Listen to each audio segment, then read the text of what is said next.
Assalamualaikum warahmatullahi wabarakatuh.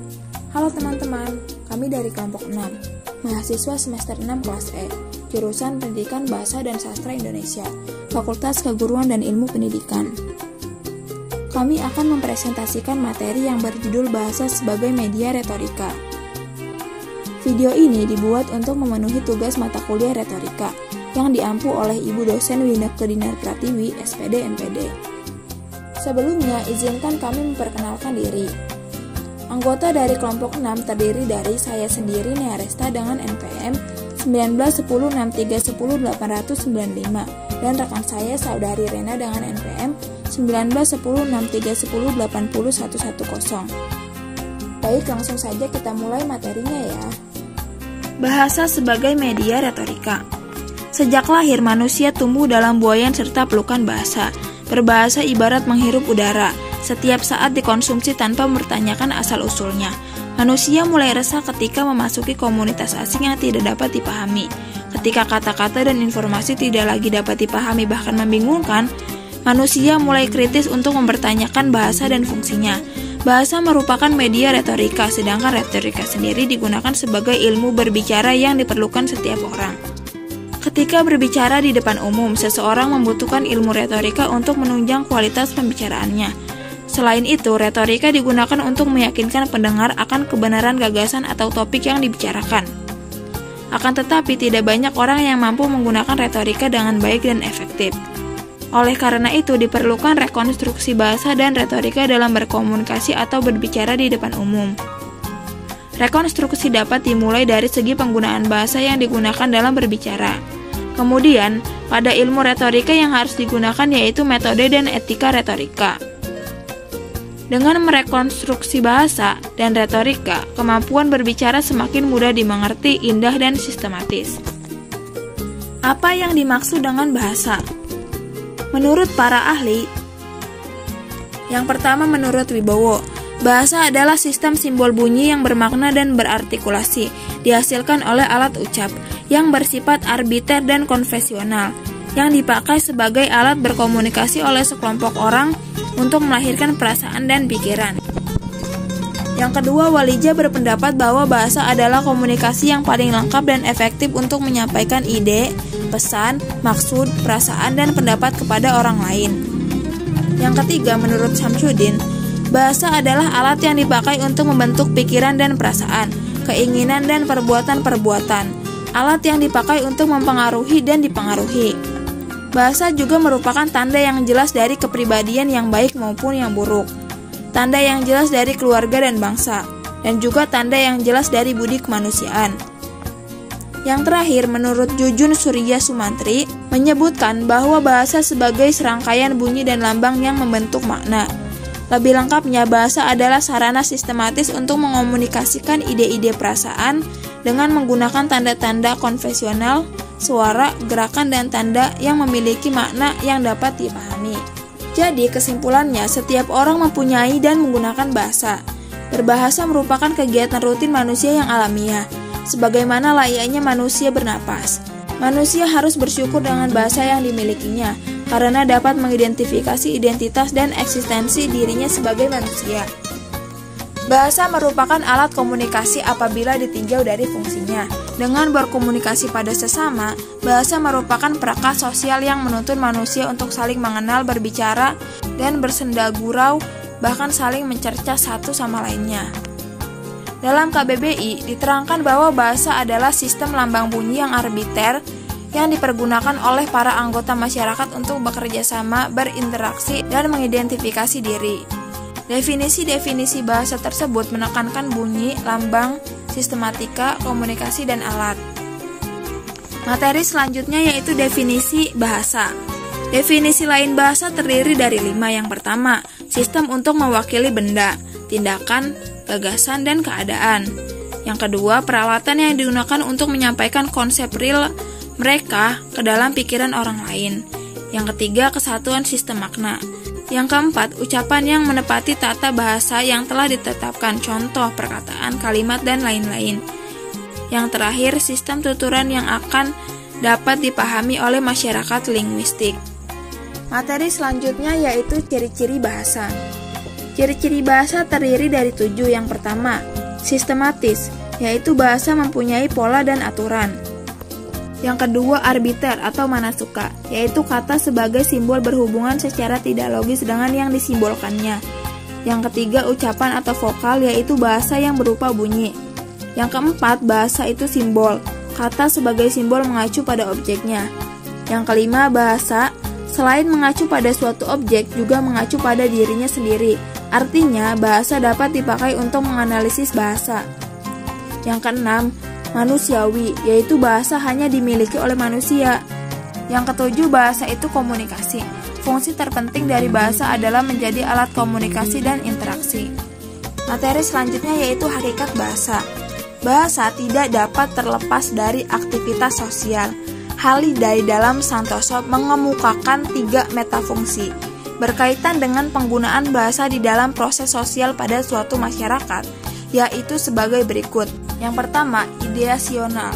Ideasional yang termasuk di dalam fungsi ini adalah fungsi eksperensial dan logikal. Eksperensial merupakan penggunaan bahasa untuk merefleksikan realitas pengalaman pembicaranya. Yang kedua yaitu interpersonal, menggambarkan hubungan sosial antar partisipan. Interaksi sosial seperti apa yang sedang berjalan, contohnya memberi atau meminta informasi, atau bisa juga memberi atau meminta barang atau jasa. Yang terakhir tekstual, yaitu tergambar melalui makna simbol yang merealisasikan kedua makna sebelumnya, yaitu ideasional dan interpersonal. Materi selanjutnya yaitu fungsi bahasa.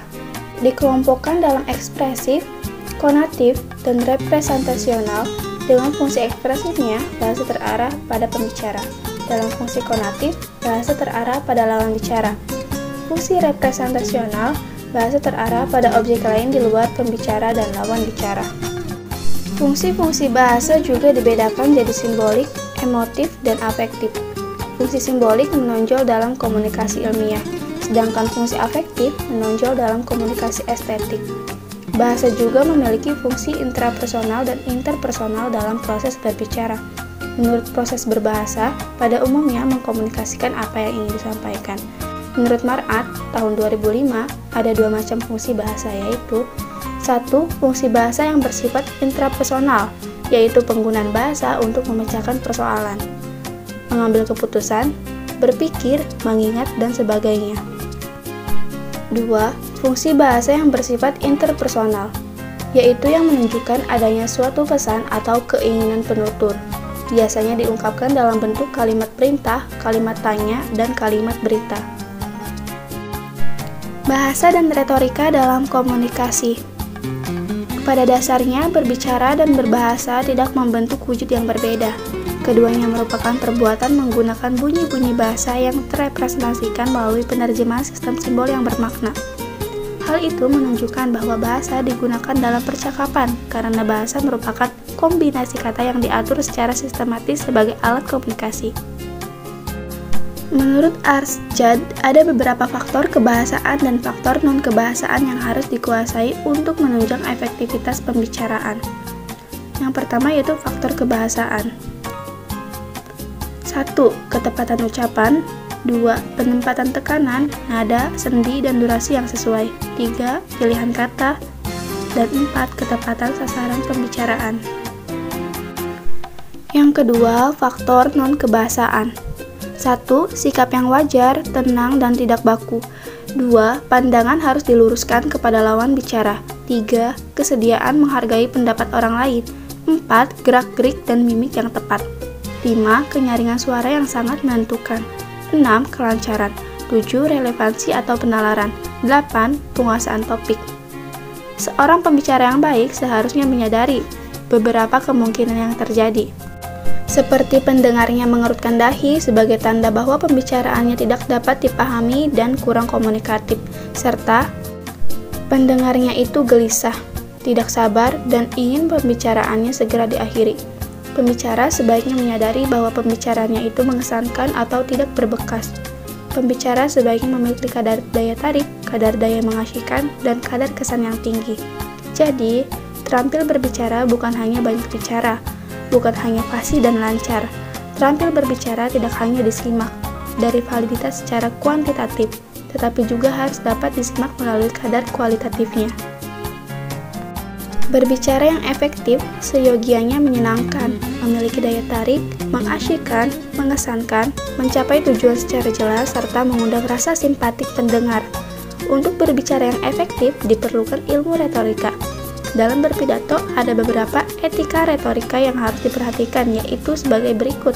1. Memerhatikan kondisi keadaan tertentu. Hal ini memerlukan keputusan yang bijaksana, humanitis, dan etis sosial. 2. Memerhatikan standar benar tidaknya ditentukan hukum. 3.